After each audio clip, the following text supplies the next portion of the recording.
Hey everybody, welcome to Rewind Video. I'm Bob. I'm Rob. And we love movies. Good ones, bad ones, old ones, new ones, big movies, small movies. Rob. Yes. If you leave the Rewind Video parking lot, walk past the Arby's, take a left at the stoplight, past the convenience store and the dry cleaners, hang quick right, continue walking about a quarter mile beyond the elementary school. Do you know where you end up? I think there's a dumpster right there. Past the dumpster. Oh, that's the woods. That's the woods. Yes, the woods. We love the woods. Some wacky things that can happen in the woods, right? Yeah. Good, bad, ugly. Yes. Tonight we're going to talk about all of it. You and I are in charge with choosing the movies that go onto the staff recommendation shelf here at Rewind Video. Each time we choose a selection of films, we adhere to a theme. And this week's theme is In the Woods. That's where a lot of our customers go to escape late fees. Right. We'll find them. It's a good place to hide, but we'll get you. Yeah, we'll get you.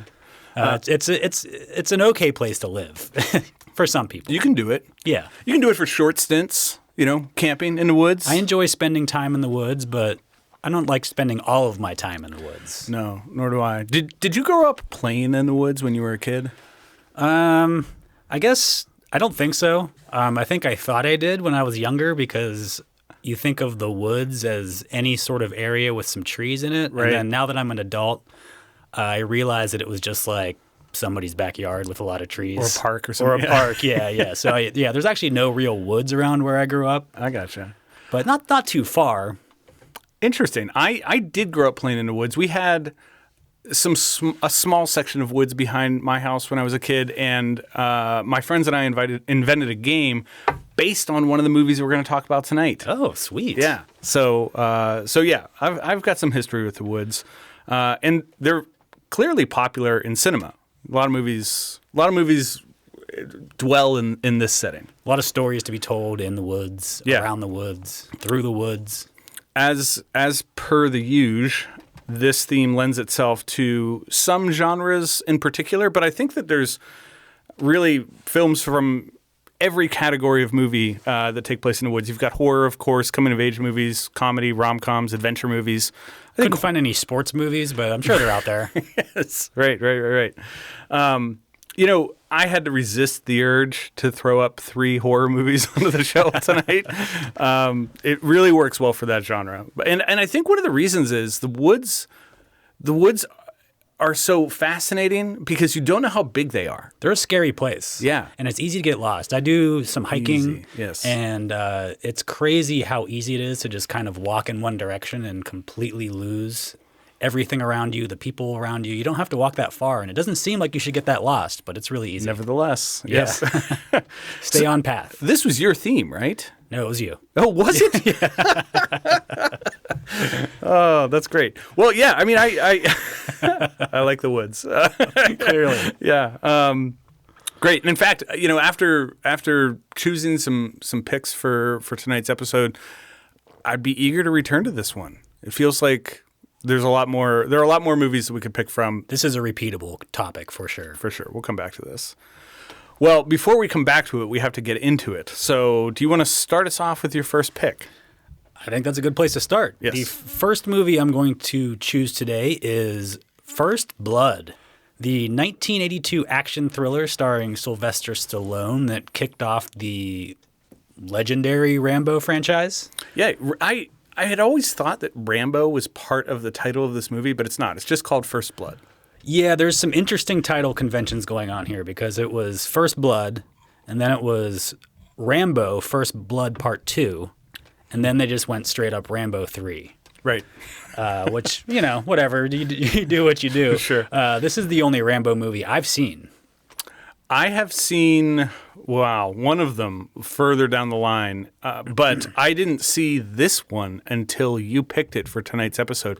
It had somehow slipped under the radar for me, but I'm so glad I watched it. I am a fairly new convert to First Blood. I only saw it less than 5 years ago. I think because, we grew up in the 90s, and by the time the 90s came around, Rambo was a complete punchline. Yes. And by that time, too, Sylvester Stallone had gone on to more marquee, blockbuster, AAA movies. Many of them in the sci-fi genre. All of them action. But Some, but his quite a hits few. were still like he was still getting hits with the Rambo movies. He was. He He was still making them. 3 or 4 of them in the 80s, early 90s, I think. This was directed by Ted Kotcheff, who also directed Weekend at Bernie's. Oh, wow. Which one? I would not have guessed that. Yeah, I would not have guessed that either. I actually watched both of those movies within a couple of days of each other, and I didn't realize they were directed by the same guy. And I saw it said directed by Ted Kotcheff, and I was like, wait a second, didn't he also do First Blood? Which is a really weird thing to stumble across. But yeah, those are his 2 big movies. Sure enough. Yeah. And they weren't, well, I guess they were separated by about 7 years. So Yeah. it wasn't one right after the other, but Interesting combo. he's got some range. Yeah, an interesting double feature. Here's the back of the box. When former Green Beret John Rambo is harassed by local law enforcement and arrested for vagrancy, the Vietnam vet snaps, runs for the hills, and rat-a-tat-tats his way into the Action Movie Hall of Fame. Hounded by a relentless sheriff, Rambo employs heavy-handed guerrilla tactics to shake the cops off his tail. There's some rat-a-tat-tatting, but not exclusively rat-a-tat-tatting. No, there is some rat-a-tat-tat for sure. Tagline, this time he's fighting for his life. This is based on a book by David Morrell. I never read the book, but as far as I understand, Rambo is a much less sympathetic character. Right. He's just kind of a cold-blooded killer. He doesn't because Rambo in the movie is not necessarily killing everyone, at least at first. Well, no, and when you meet him, he's kind of a gentle, soft-spoken guy. Yeah. He didn't want any of this. No. But between the book and then all the drafts of the script as they were trying to get this movie made over the years, Stallone's draft was the first time that Rambo had actually lived at the end of the movie. Spoiler alert for the book, he kills himself at the end of the book. And I think they shot a scene. They actually shot that ending for this movie, but they ended up going with the one they had. The first cut of this movie was 3.5 hours long. Are you serious? Yeah. That's amazing because it moves at a great pace and it's not long. Whoever came in minutes. and cleaned that up did an amazing job. Fucking Because great this is job, 93 minutes. The pacing is right on. It's exciting. I think what they probably did was they shot the book. Yeah. And Stallone was not happy with it. No one was happy with it. And it was like one of those moments where it was like, my career's over. This is going to ruin me. And then somebody came in and cut it down to an hour and a half. And that was like a brilliant move. Wow. This is really a bridge from the 70s to the action movies of the 80s, because this movie is actually about something. It is about something, but I agree with your point. This begins the American action movie obsession, I think. Yes. You know, and it kickstarts it in a way that, I mean, movies like this weren't being made prior to Rambo, prior to First Blood. Because like this movie was about like Vietnam veterans coming back and dealing with society and a country in disarray. But the movie executives of the time, who probably a lot of them also were in Vietnam or whatever, but the lesson they took from it is like, get a guy who's like totally ripped, take his shirt off and just have him beat the fuck out of people and shoot them with big guns. Right. So that's what a lot of those movies became. But this movie, like, you know, especially from like the 3.5 hour cut, this was like a movie. This is going to be like a Deer Hunter style movie with some action scenes. Oh, yeah. And Deer Hunter, I think, is a great one to bring up for what we were used to as it relates to Vietnam movies to what we ended up getting with things like movies like First Blood. Yeah, and then but then on even all those 80s action movies with, you know, Schwarzenegger and they were all a response to Vietnam in their own way. But this one was actually about Vietnam. Yes. When we were kids, when we were in like high school in the 90s, Vietnam wasn't that far in the past, but it seemed like 1,000 years before. Like no one really talked about it that much. Right, and we weren't taught about it. You know, it was too recent to make its way into like history classes. Yeah, so it was just uncharted territory. It was like referred to as like this fucked up time, and like no one could really admit like what actually happened during it. But then we had all these movies that are about people coming back from it. I don't know. It was a weird time to grow up in relation to the Vietnam War. And I think like we're about as far away from 9/11 right now as we are from Vietnam. And I think we're kind of in that place where like no one really talks about 9/11 anymore. You know, we're just like far enough away from it where it's like not a thing we have to worry about, but like we don't want to deal with it yet. Yeah. So I don't even know what to think about that because like we're right at that age where like, oh, maybe we should be like processing this. Yes. Yeah. Yeah. Indeed. But in First Blood, the politics of the war veterans is like very much on Front Street. That's what this movie's completely about. And I think they allude to it in the movie. They probably cut it out, but in the book, I think Dennehy's character is a Korean war vet, which really like threw me off at the beginning because it's like, did he really not know that Rambo was a veteran? I got that I interpreted that he did. It was more like I saw he sees that flag on his jacket and is like, we don't want you here. But maybe I don't know. It's hard to say. Because Dennehy comes from this generation that's like, people who went to the Korean War, they got fucked up too. But the guys in Vietnam probably had a little bit worse.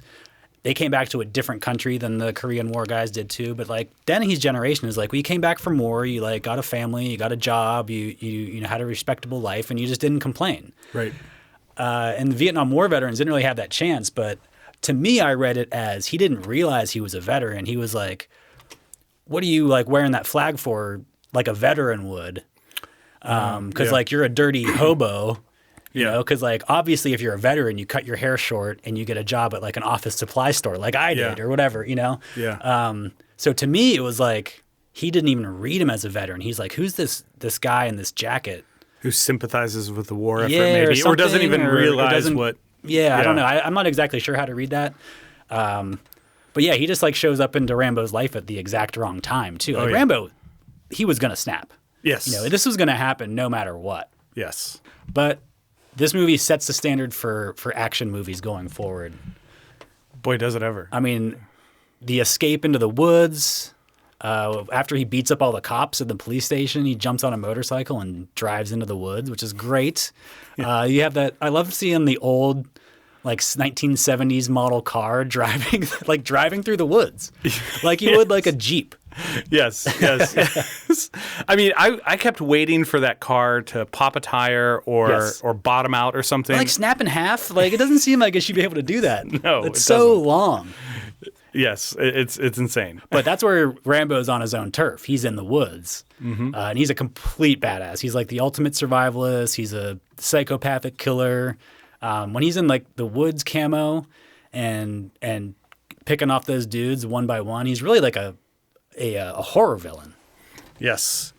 And I mean, becomes a pretty frightening character quickly. You know, I mean, like his transition is fast. But this movie gets all the basics right. It's got fantastic explosions, great stunt work, hand-to-hand combat, chase through the woods. I love Richard Crenna coming in like halfway through and just like dropping bombs.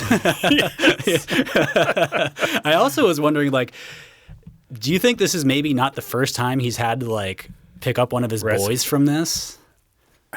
Yeah. You know, he makes a comment about how he came from Fort Bragg, but, you know, Rambo wasn't able to ever find him at Fort Bragg. Yeah, and is he out getting somebody else?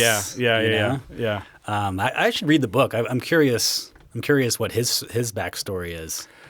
Yeah. I mean, it's an interesting character. And you know, as soon as he arrives on screen, you realize like, oh, okay, this is a more serious guy out in the woods than I think the police force realizes. But Crenna's wearing that beret too. Yeah. And you're just like, oh, this guy, and he's got the voice. It's so perfect. It's such a great entrance. Yes. My one major complaint with this movie, and I'm curious what you think about it, the song that plays as the end credits start is fucking terrible.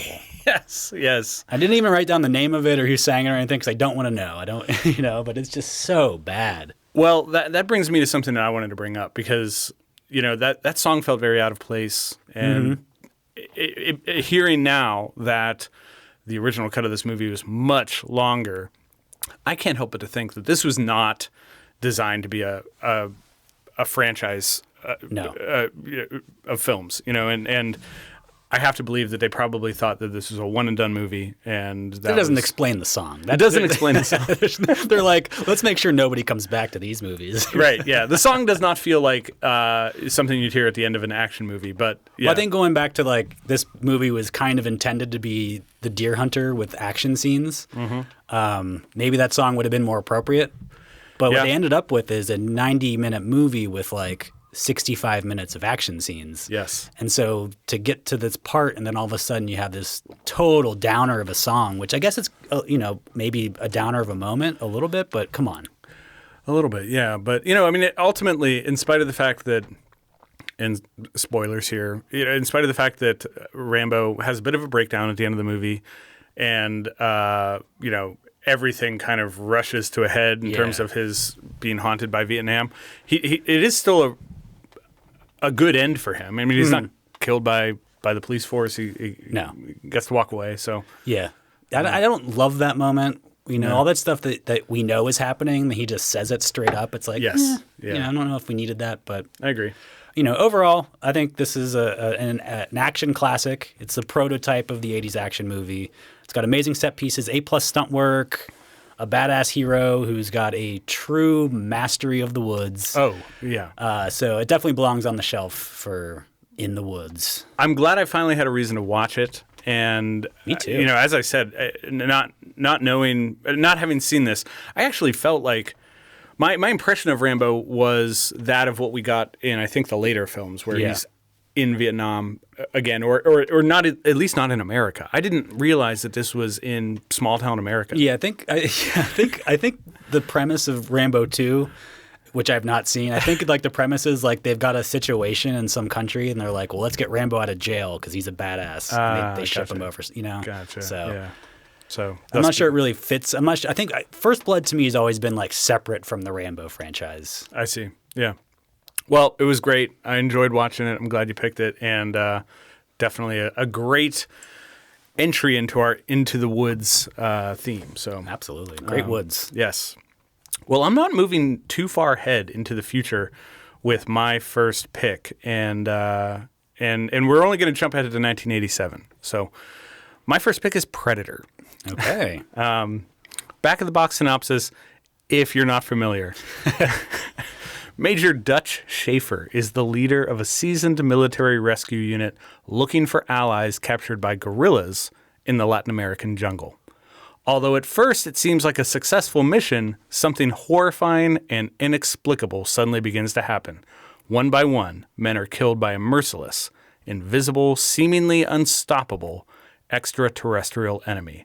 Tagline, soon the hunt will begin.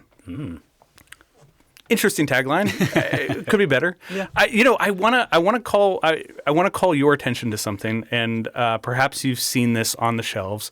But when I was picking Predator, when I pulled the box off the shelf, I couldn't help but to notice the similarities between it and the box for Commando.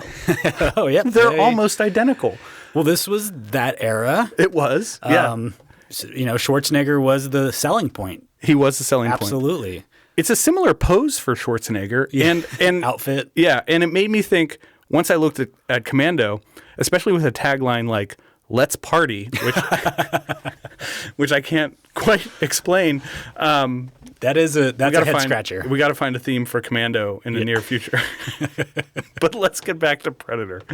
Actually, Schwarzenegger being such a huge star is one of the things that bothers me about Predator. But let's get into this. Ooh, interesting. I do want to talk about that. So we're big fans of Letterboxd here at the store. We've talked about it a lot. For those who don't know, this is a movie website that allows you to pin 4 movies to your profile.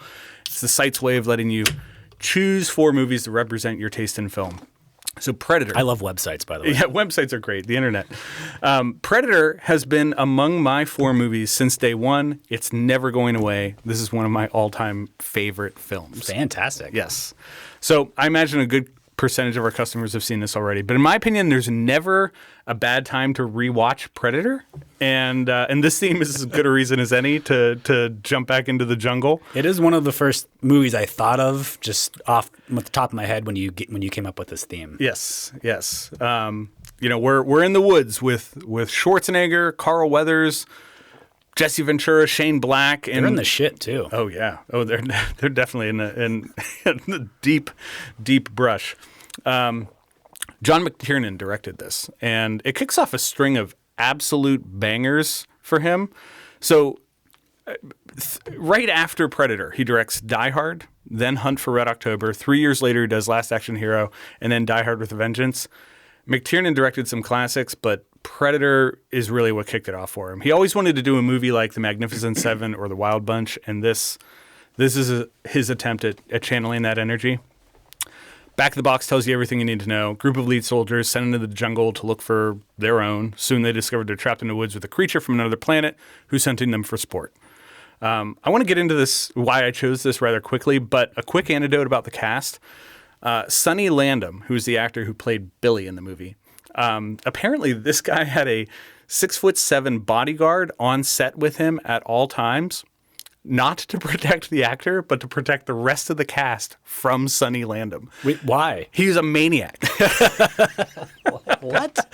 I mean, all of these guys were, and I mean Jesse Ventura was a fucking maniac. But like the idea that Jesse Ventura had to be protected from this guy? Yeah, apparently Sonny Landham else? was like a dangerous person. Okay. So I guess, Weird. Yeah. I don't know a whole lot more about this story than that, but I found it amusing. That's pretty funny. So why did I choose this? You might take issue with this, but in my opinion, this is a perfect movie. Perfectly cast, perfectly paced, perfect score, perfect creature design, infinitely quotable, incredible action, and it's got a great, simple story. It checks all the boxes. I really like the cast, but it sounds like you have something to say about the cast. You know, I've never quite gotten over the fact, and I didn't grow up with this movie. I think we've talked about this before. Like the 80s action movies, like I've mostly come too late. And I've never quite gotten over the fact that Carl Weathers gets killed kind of early in this movie, like because to me, he's like by far the most interesting character here. He's got secrets. Do you know what I mean? He's got like stuff going on. Yeah, he does. You know, I think the movie Prey, which is the prequel to this, very similar in story and stuff. But I think I like that movie more, and I think because of like I actually like the characters in that movie. I enjoy the family dynamics, the tribal dynamics, and also like not only is Schwarzenegger to me like not that interesting of a character in this movie. But also, like, I don't think Schwarzenegger had reached that point where he had, like, a sense of humor about himself. I think he thinks he does in this part. I think to him, he's, like, the cigar chomping, like, he's doing, like, a parody of that. But I don't think I don't think he's reached that point. Yeah. I think he's still Arnold Schwarzenegger with a cigar playing a big tough guy. I love this movie, but that's, like, to me, every time, like, Carl Weathers gets killed, I'm just so disappointed. I'm like, I want to see his story. Yeah. You know? Like to me, he's the lead character until that moment. Carl Weathers makes it about an hour and 5 minutes into this movie. He's one of the last guys to get picked off among the troop, but I mean, there's a whole act of this movie that takes place after that. So, you know, I mean... But to me, I wanted to see him be I understand why it wasn't, because Schwarzenegger's a huge star. He's on the front of the box of Commando in this movie. And every other he was that guy. Like, it makes sense. Yeah. It's just that, you know, it's always a little bit disappointing in that moment. I don't disagree. I think that there was definitely more... I wanted to know about why Carl Weathers did what he did in terms of, like, just sending these guys into the meat grinder. But let's talk about Prey. I was going to get to it near the end, but I'm happy to jump right ahead. So there have been 4 sequels to Predator and 2 Alien versus Predator spinoffs. None of them I think are as good as the original. Predator 2 is fine. Predators, which takes place on the Predator homeworld with Adrian Brody, is underrated but still average. The closest we ever came, in my opinion, to a worthy follow-up was 2022's Prey, directed by Dan Trachtenberg. So, as you said, same basic premise, different time period. It takes place in the 1700s, so it's before this movie. While I definitely loved that film, the reason that the original works better for me is that in Prey, you're expecting the indigenous people to be defeated. You know, I mean, like they should not stand a chance against this monster. In Predator, you're led to believe that this squad of soldiers can win. You know, these are the toughest dudes on the planet. They're armed to the teeth. They're trained soldiers, and yet Predator still picks them off with ease. I think the fact that the Predator defeats them the way he does makes him seem more intimidating, and you kind of need that knowledge in order for Prey to be as effective as it is. So maybe it's not so much one is better than the other, but I think they need to exist together in the world for each of them to work the way they do. Totally. But yeah, I think if you A love true predator-prey relationship. true. Yeah. Can't have one without the other. If you do love Predator, I would highly recommend Prey. It also takes place in the woods. Yeah. But back to this. A couple of the other things that I like is that this really doesn't try to overdo it with showcasing the Predator. You don't see the creature uncamouflaged until the exact halfway point of the movie. It's 53 minutes in, and that might have something to do with the fact that the creature design was reimagined almost 2/3 of the way through filming. They had like a very underwhelming looking creature. Van Damme was actually in the suit for the original Predator, and they were like, "This isn't scary." Yeah. So they asked the studio for more money, brought Sam Winston in, he nailed it. So you don't see a lot of the Predator, but the movie's better for it. I like that the soldiers never figure out that a Predator hunts by way of heat signature. I mean, like Arnold does figure it out near the end, but the fact that they don't know that explains why they're just out in the open firing guns, and it also lends itself to the fact that this thing's hunting them for sport. Yeah, it also speaks to the fact that this is us working our Vietnam shit out in some way. Oh yeah, for sure. So again, I might be alone on this, but I do think for me this is Schwarzenegger's best movie. Ooh. Yeah, he does Predator a few years after Terminator, a few years before Total Recall, but the action version of Schwarzenegger that we get here is everything that I'm looking for, and it is, I think, kind of to the point that you made earlier, a little bit before we get into like the quotable kindergarten cop. Lines that Schwarzenegger tends to give. He's not doing that here. I think he maybe tries in a couple instances, but stick around. Stick around, yeah. I love every instance where he says Carl Weathers' character's name, Dylan. I just love it because it's always like Dylan. Yeah. Critical response at the time for this was pretty mixed. Ebert was actually pretty complimentary. He said of the film Predator, the movie moves at a breakneck pace. It has strong and simple characterizations. It has good location photography and terrific special effects. And it supplies what it claims to supply, an effective action movie. No shortage of great reviews of this film all over Letterboxd. I grabbed one by the user Hess that was pretty great. He said, easily the best film I've seen about what would happen if there was a Predator. Yeah. Yeah.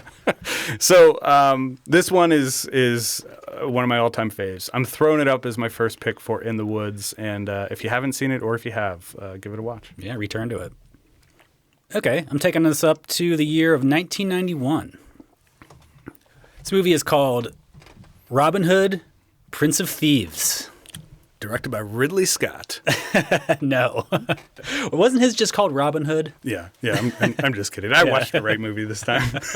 I assume you've seen this dozens of times. Oh, my God. Yeah. Who hasn't? Yeah. I mean, not only was it big at the time, but it was on TV every weekend for a decade. Yeah, probably still is. I'm sure it still is. So this is the 1991 retelling of The Legend of Robin Hood starring Kevin Costner.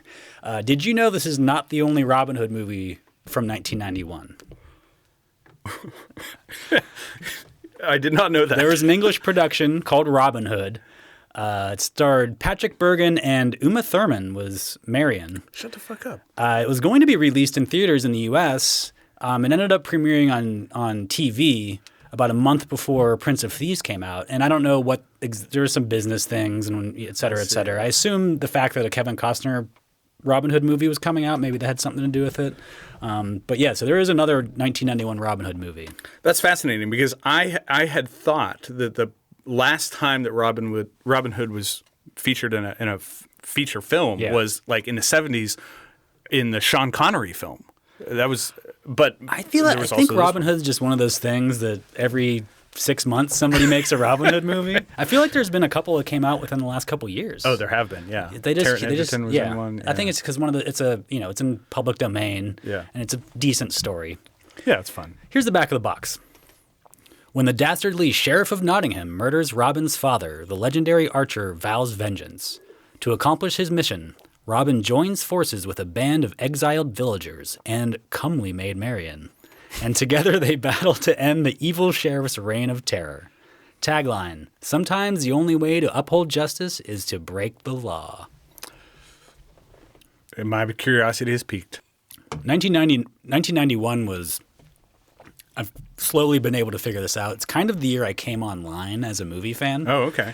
Because anything that came out before 1991, like, I don't recall it at all. Like, I was not current with it. It just didn't, whatever. But for some reason, the year 1991 is the year where, like, I know when things, like, I can, like, sort it in my mind. Oh. And I'm sure it's a combination of, like, being old enough where I could go to movies without my parents. Right. You know, being old enough that my brain worked correctly. And I think it also might have been the year that we got a HBO in my house.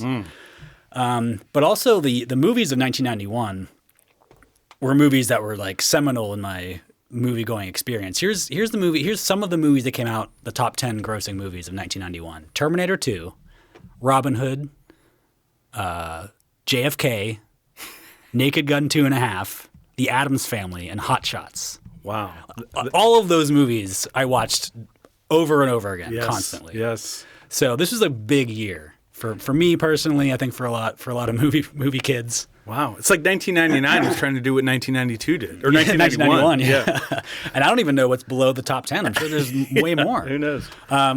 In Robin Hood, I love the world building of this movie. It's not particularly realistic. No. Historically or otherwise, but it's fully realized. You know, everything's there. It all feels like one world. You got horses and swords and bows and arrows and castles and a supposedly haunted forest. Yes. And actually, when they're in Sherwood Forest, Robin and his group, they actually engage in literal world building. They do like the Treehouse Village. Oh yeah, like the Ewoks did. His merry men. You're referring to his merry men. The merry men, yeah. Which they don't call them that in this. Right. But we know. That's who they are. But yeah, so like the costumes, the sets, the whole production, it just like gels into this cohesive vision. Yes. It's big, epic, classic storytelling. Yes. There's tons of characters, tons of locations, action, but it all flows together. And we even get explosions in the climactic action set piece at the end. There's a lot of explosions. Which they technically they're like, okay, well, this guy's from the Middle East, and they knew how to make gunpowder there. Like, there's no reason to think that he would know how, or that they would have the stuff in the forest. But like, I appreciate the fact that they're like, we can get an explosion in this movie, right? But the editing is great. The sound design is outstanding. The score, I'm getting to that. Okay. But the action is always coherent. Yeah. Big giant action scenes, like several of them, like you always know what's going on. You always know who's fighting who. Mm-hmm. A lot of great practical stunt work. But yeah, the score, amazing. And it's the guy that did like the Highlander score. Yeah, but he did Iron Giant. Really? He did Lethal Weapon. And he also did the score for Roadhouse. Well, so, I'm not giving him enough credit by calling him the guy that did the Highlander score. And I don't recall the Highlander score, but it's probably decent. Not as good as this. This is great. This is really good. And I'm not usually into power ballads. It's not my thing. But the Bryan Adams song has to be the best or one of the best of all time. I mean, it's a good song. We've heard it a million times. I didn't realize it. But it was actually not a Bryan Adams song. It was part of the score that they turned into a song. He wrote the words, and they just turned the love theme from this movie into a pop song. Yep. But they nailed it. They fucking nailed it. Did. And like, it's great in the movie. It's great as a song. Yeah. But what ultimately keeps bringing me back to this movie over and over and over again is the cast. Oh, I thought you were going to say Kevin Costner's accent. Well, it's hard. It's hard to defend Kevin Costner's performance. It's casual. But I like it. Yeah. I don't mind it's it. Fine. Like, Costner wanted to do an accent. He wanted to do an English accent. The director, Kevin Reynolds, was like, please don't. You can't do this, and you can kind of see it straying in. I wonder if maybe they shot it both ways for every scene. That's just a guess, because there's some scenes where it's like, I think he's trying to do an accent here. And most of the movie, not at all. Yeah, I don't know what order they shot it in, but I know that he had a dialect coach, and then the director was like, just go with what you have. But I definitely don't want the version of this movie where he's doing an English accent. No. Like, I don't want that at all. I want Kevin Costner just being the way he is. I like when at the beginning when he says the line, "This is English courage," and he's just like he's totally saying it without an English accent. Yeah. But we get tons of great supporting performances: Morgan Freeman, Christian Slater, Michael Wincott, Mary Elizabeth Mastrantonio, who has an insanely long name. Yes. Good for her. But this is my introduction to all these actors. And I don't think it can be said enough. The supporting cast here is fucking phenomenal. Everybody is great. Everybody's great. About halfway through, Michael McShane pops in as Friar Tuck, and he just starts like throwing in 99 mile per hour fastballs, like right down the middle. Yes. But there's no question, Alan Rickman absolutely steals the show. Dude, he's so good. He has the dial set at 11 for everything. Yes. Every scene, like at no point is he not at 11. It's one of the most horse nuts performances I've ever seen. He's completely committed to this bit, completely unhinged, an absolute maniac. He's funny, he's scary, he's like perverted. Oh, very. Yeah. And you have to wonder, and you might have an answer to this, how much of his dialogue came from him or was actually written on a page? Because on paper, I can't imagine. Most of what he says feels completely out of touch with the rest of the movie. Exactly. But he fucking delivers it so well. The story I'd always heard was that they were trying to get him for this movie, and he was like, I don't want to do it. I don't want to do it. And eventually the only reason he agreed to it was because he was allowed to do whatever he wanted with this character. And I have even heard that like he basically had some writers, or him and his whoever, did change a lot of the dialogue. Just kind of like, well, my character is more like this, you know? Right. Because he does not fit with the rest of this movie. No. But somehow this lunatic performance is kind of validates the rest of the movie to me. Yes. Because it just kind of jumps off the screen and says like, this is a movie. Yes. And so you can allow some of like the dumb historical inaccuracies or the lack of an accent with Kevin Costner and all this other stuff. And kind of, there's a little bit of corniness to this, I guess, but like his performance allows all of that to exist, I think. Yes. It's a permission slip for suspension of disbelief that you for everything. need. Yeah. 100%. It's one of my all-time favorite performances. It was like the first performance that like I was like, holy shit, like this is fucking wild. It is. And, I have to say, I think that Michael Wincott playing opposite him really helps because Michael Wincott is a villainous guy in his own right and grounds Alan Rickman a little bit in spite of how up to 11 Rickman is. The two of them together are phenomenal. So great together. I think Rickman, honestly, is like hilarious. Like it's not just like, it's crazy. Like it's hilarious. Like every scene. I'm laughing at him every single scene. It's incredible. This movie doesn't get a lot of love. No. It's what is it on Letterboxd? It's like a 3.1 on Letterboxd. Rotten Tomatoes critic score is 50. Audience is 72. So like it's one of those movies that like most people watch this movie and they're just like, it's corny, and like I get it, and Kevin Costner is definitely not for everybody. I understand it. It doesn't bother me, though. I really dig this movie. Maybe nostalgia has something to do with it, but it's one of my all-time favorites. It's funny because as our customers know, we have a great appreciation for a 3-star movie. And I think the rest of the world thinks this is a 3-star movie, but I think it's better than a 3-star movie. Absolutely. To me, it's a 5-star. It's one of my favorites. Okay. It's got big, epic action. It's got a great forest. Great woods. We didn't even really have to get into that, but great woods.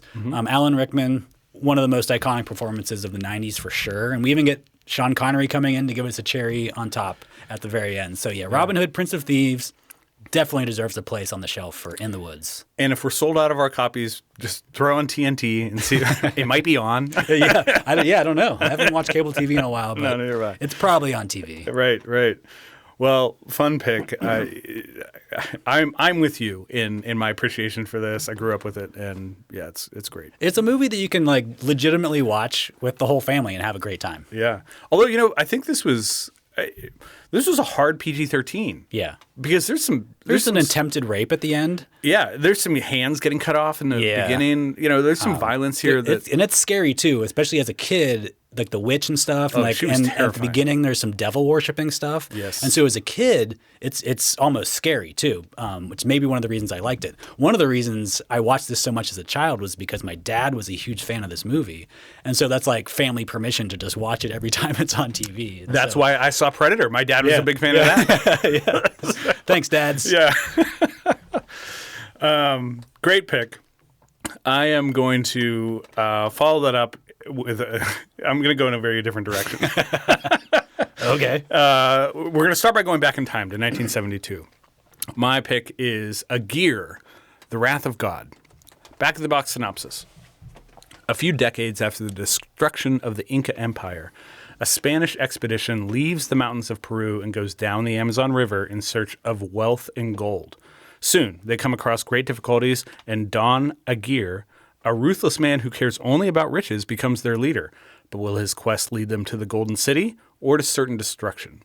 Tagline, a breathtaking journey into the heart of darkness. So the tagline is actually where I want to start, because obvious reference to the story that Apocalypse Now was based on. Apocalypse Now owes a lot to this film. I mean, it was... I saw this after Apocalypse Now, but once I knew the order that they came in, it's like, oh, I see.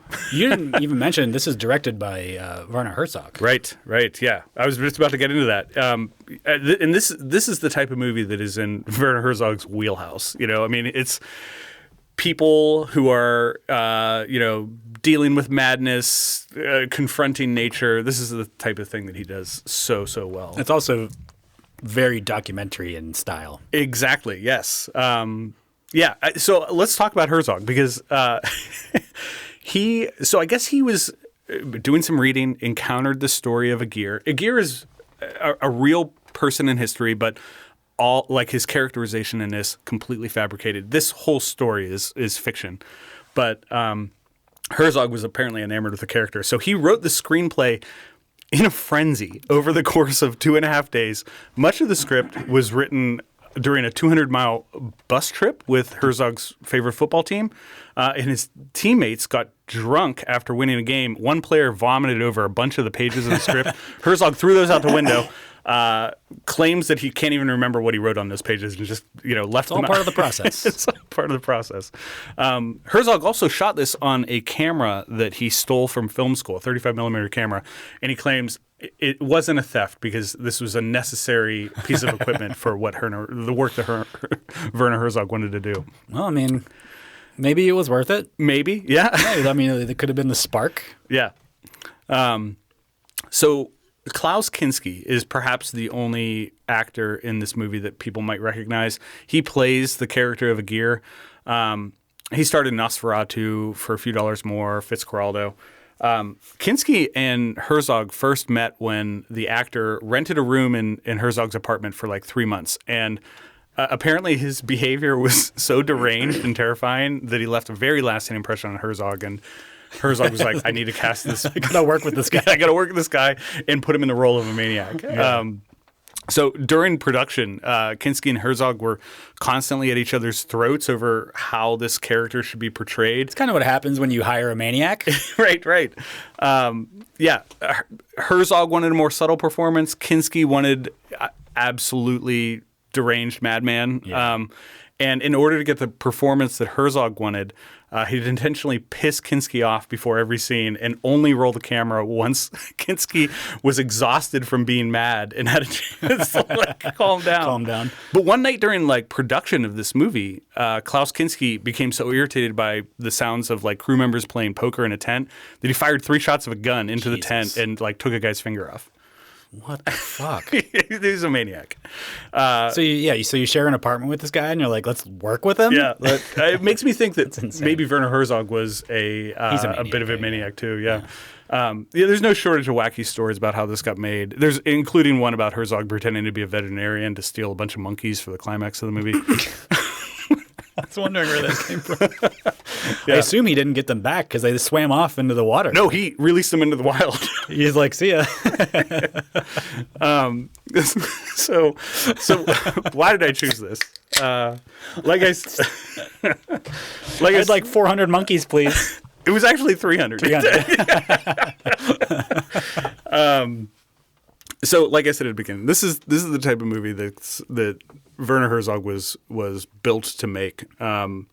And, we get a group of misguided Spaniards traveling through the jungle in search of a city that doesn't exist while being led by a man with more than a few screws loose. It's a pretty haunting story. It has like a fever dream quality to it. These guys are no match for the jungle that they're trying to navigate. Yeah, I mean, it's like they're driven mad by the journey. Oh, like 100%. It's not, this guy wasn't the maniac before. He was like, I don't want to do this because we can't do it. And then his boss was like, well, too fucking bad. And then sure enough, they couldn't do it, and that drove them crazy. Yeah. Yeah. I think Klaus Kinski is really captivating as this character. He becomes rather frightening, about halfway through this movie. But I'm especially fond of stories where mankind needs to conquer an unfamiliar land, and all they're up against is the place that they're trying to inhabit, and they fail. And that's really what happens here. And I think it's done really well. Like I said earlier, most of the characters here are works of fiction. But the depiction of the journey and the experience in the jungle is pretty historically accurate. I mean, this was arduous, and there were no shortage of expeditions just like this one that failed in pretty spectacular fashion. Yeah. So critical response for this one has continued to evolve. It clocks in at a 96% on Rotten Tomatoes, has a 4.1 on Letterboxd. It's one of my favorite movies by Herzog. Ebert loved it. Scorsese loved it. It's on countless essential viewing lists. But I was fond of Patrick Willem's 4.5 star review on Letterboxd, where he said, "A bunch of idiots go to South America and pack the wrong clothes." Loved it. It's not inaccurate. Yeah. This is basically like a documentary, like a nature documentary. Yeah. With some people in weird costumes thrown in.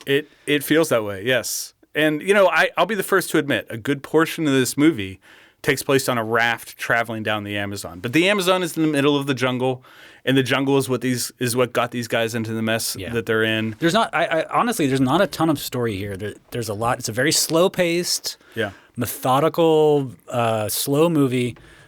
But if watching a river is cool, it sounds amazing. It's a fucking great movie. Yeah, it's not a lot of story, but visually it's incredible. It's breathtaking. Yeah, and it has some almost slapsticky elements near the end. There's a couple. It starts to get jokey at times. It does. What? And did you notice the guy with the flute? Oh my God! Did I notice the guy with the flute? I loved the guy with the flute. Well, obviously, the guy with the flute's amazing. But did you notice that he invented the menu music for Nintendo? Listen to it, because he has two different kinds of flute playing: the regular flute playing, and then the kind where he throws in a little bit more air into his whistling.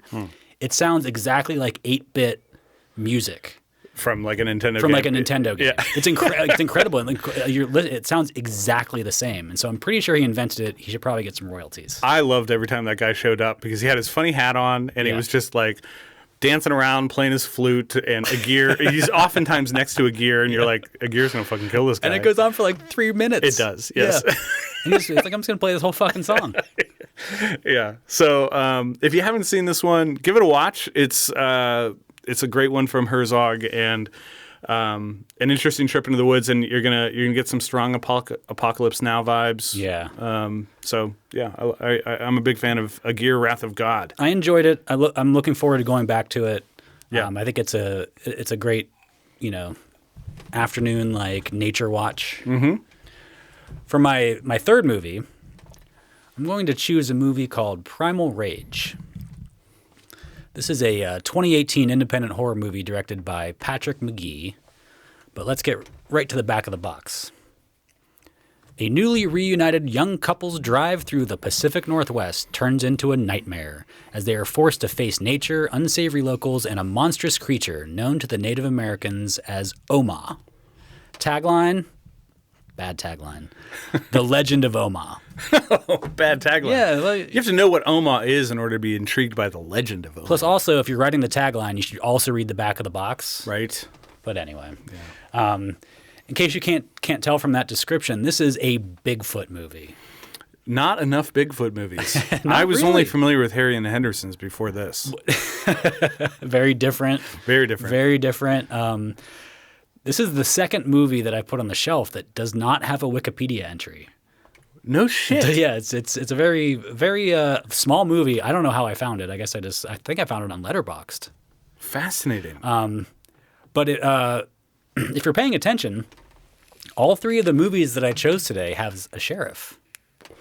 Yes. Obviously, the Sheriff of Nottingham is not a traditional sheriff in the way that the other two sheriffs are, but in this movie we get a sheriff, and to me, the sheriff and his deputy have definitely have the more interesting story.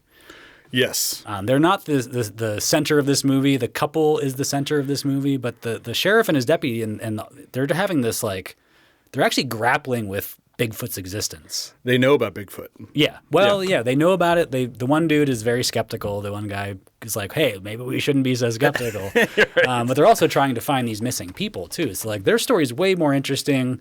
I don't really care too much about this couple's backstory.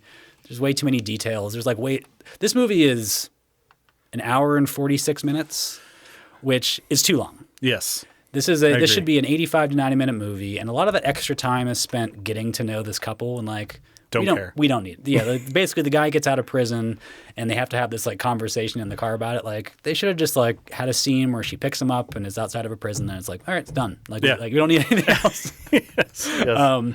But this is essentially somebody said to themselves, what if we had a Predator movie, but it was Bigfoot instead of the Predator? Yeah. That's essentially what this movie is, but I also think there's some parallels to First Blood here. Ooh. We've kind of subbed out the rednecks for the cops, but it's the same idea. Yeah. The rednecks in this movie, again, we spend way too much time on them. They're very stereotypical. There's nothing interesting about these guys. They're we're rednecks and we hate women and minorities. It's we get it. Yeah. We spend a lot of time with them, too much time around them. In relation to how fast they get killed. Oh my God. They're just wiped out within 5 minutes. Oh yeah. They all split up to take a piss. Yeah. And then that's it. That's it. So again, if you would have cut 15 minutes out of this movie, I think it might have been fantastic. Yeah. But anyway, so we're in the woods, now we're on Bigfoot's turf, and so he's gonna fuck up everybody he has to protect these woods. And so it's very Rambo in that sense where he just starts picking people off. It's great to have a Bigfoot horror movie. There aren't enough of them. No, there's a few if you look, but there's not that many decent ones. No. And this one is decent. It's decent, yeah, and you would think there'd be a ton. It seems like very fertile ground, right? Yeah. There's a monster in the woods. The woods are scary, like we've talked about. Mm-hmm. This monster is not really known. It's mysterious. It's huge. It's scary. Why aren't there all kinds of good Bigfoot movies? I don't get it. Well, it makes me wonder, and I hadn't thought about this prior to you just saying that, but, when you characterize what this movie is doing in that way, if you remove the Bigfoot element in the way that we think of Bigfoot, there's a ton of movies that fit that description that you just gave. In fact, the next movie that I'm going to talk about almost exactly fits that description. But based on the representation of Bigfoot that we all know, there's not a lot of, there's hardly any of them. Well, I think a lot of people also just hear Bigfoot and they're dismissive. Right. But also a lot of people hear ghosts and they're dismissive. And we get a lot of ghost movies. Yes. There's a ton of interesting characters around the Bigfoot legend. You have even in this movie, the Native Americans have their own legend. But there's also kooks, crazy Bigfoot people, which we get a little bit of here. Mm-hmm. So I don't know. I think there's a lot. There's some stories that can be told in this world that we're not necessarily getting. But in Primal Rage, we get some gory violence. There's some skulls that are crushed, broken limbs, axe wounds, I think. Oh man, you're ignoring my favorite death in this movie, which is the hunter who gets his jaw ripped open and lives through it. Which is even more horrifying. We get Bigfoot POV shots, which I know you love. POV shots are great. Yeah. But so and Bigfoot's he's got the Robin Hood skill level on the bow and arrow. He's an absolute marksman. He wears armor. Yeah. He's basically Rambo. Right. But his skill level is not realistic for a big ape-like creature. There's no way you could be that dexterous with your hands when you're that big. But, whatever. I'm okay with it. He's a monster in the woods. Yeah. Maybe this isn't for the Sasquatch purists out there, but, there's a lot to like. Yeah. I agree. I was thinking, to me, this is a horror movie. Yes. But it's also telling kind of the same story as Predator, which is, to me, is not a horror movie. No. What's the difference? What I came up with is that in Predator, they spend so much time going like, these are tough dudes. Like they should. Yes. There's no reason to be scared. Yeah. Whereas in this movie, it's like it just like comes on top of them. Yeah. That's true. I mean, the Predator sells itself as an action movie of guys rescuing soldiers for the first half hour of the film. It's a war movie. It's a war movie, yeah. And it continues to be a war movie even after they realize something's wrong. This is not trying to be that. No, definitely not. Yeah. But yeah, Primal Rage, it's a fun take on the Predator story. It's got a pretty good Bigfoot, I think. A scary Bigfoot. Scary Bigfoot. Yeah. I almost said inaccurate. But who knows? Who knows? A lot of bloody action, a little bit of ancient mysticism. We get a woods witch, great woods. This is also Pacific Northwest, which is, maybe the best woods out there. The best woods, I think. So I'm throwing it up on the shelf this week for In the Woods. I had fun with this. I thought that the plot was left a little bit to be desired. It's a little too long, but what it's trying to do, it does pretty well with Bigfoot, and it's fun. It's a good it's time. worth checking out if you want to see a Bigfoot movie. Like, there's not a lot out there. No. This is one of the best. Yes, agreed. And then there's Harry and the Hendersons, which I haven't seen since I was a child. Yeah, we won't talk about that. How do you know? I pick my own movies. Well, I'm going to close things out with my final pick for In the Woods, and it has a lot in common, as we just mentioned, with Primal Rage. So my final pick is The Ritual from 2017. Here's the back of the box. Reuniting after the tragic death of their friend, 4 college pals set out to hike through the Scandinavian wilderness. Wrong turn leads them into the mysterious forests of Norse legend, where an ancient evil exists and stalks them at every turn. Tagline, your darkest dream awaits you. Not a great tagline. No, I don't even get it. No, I don't either. So I'm a big fan of this film. It's scary, it's simple, it's short, it's original. You don't need a whole lot more than the back of the box gives you. We're following 4 guys who take trips together. A friend of theirs dies tragically, and in his memory, they take the trip that their deceased friend wanted to take, which is a hike through the mountains of Sweden. And when one of the 4 of these guys suffers an injury, they decide to take a shortcut through the woods to get to their destination faster. And that decision is a very bad one because there's some fucking crazy shit in these woods. This was directed by David Bruckner, who exclusively directs horror. He's done most recently the new Hellraiser movie, which I quite enjoyed. He also did Southbound, The Signal, an entry into the VHS series, a few episodes of the recent Creepshow series. Horror is what he does, and he does horror well. So, the only named actor in this is Rafe Spall, who was in The Big Short, Life of Pi, Hot Fuzz, quite a few other great films. But no one else has a name. Not so that we'd weird. recognize. Yeah, but yeah, he's the only guy that I was like, I know him. Yeah. But in fact, in spite of the fact that the other actors aren't quite as recognizable, they're all great as a group of friends who feel like they've known each other for a long time. There's real chemistry between these guys. I think their dialogue is great. I think that the way they play off each other, and especially the way they react to the crazy shit that they encounter, is wonderful. It just felt real. It felt like if I was in this situation, this is the way I'd be talking with my friends. For sure, yeah. Yeah. Let's talk about some of the crazy shit they encounter. So quickly upon entering the woods, these guys are confronted by some terrifying like Norse symbolism, animal sacrifice, abandoned houses, an ancient monster, bad stuff. Bad dreams. Yeah, really bad dreams. Why did I choose this? This is my kind of horror. A lot of what makes this scary happens off screen, but the aftermath of what takes place, and you get a little bit of that aftermath, is truly frightening. This also fits into a particular niche of the horror genre that I seek out, which is communities of people kind of living off the grid, engaged in bizarre, unexplainable religious shit, with maybe some supernatural stuff mixed in. And yeah, regarding that unexplainable religious shit, I'm glad that this movie doesn't waste a lot of time trying to rationalize what these guys encounter. The fact that there's no real making sense of what they see, I think makes everything a little bit more terrifying. That's the scary part. They have no idea what's happening. Yeah, and you don't either. And I'm glad that there isn't like a digression that's like, let's talk about what these people worship and why they're doing what they're doing. Just 'cause this is kind of like this to me gives me Blair Witch vibes, where it's like if the Blair Witch Project got a little bit more into what was actually happening, this is kind of what it would be like. Yes. It's not a full explanation. No. In Blair Witch, you're like, you have no clue. You're just like, it could be nothing. Yeah, I agree. It's interesting you bring up Blair Witch because I agree with you. There is a lot of Blair Witch vibes, but this movie also deals in how people contend with grief.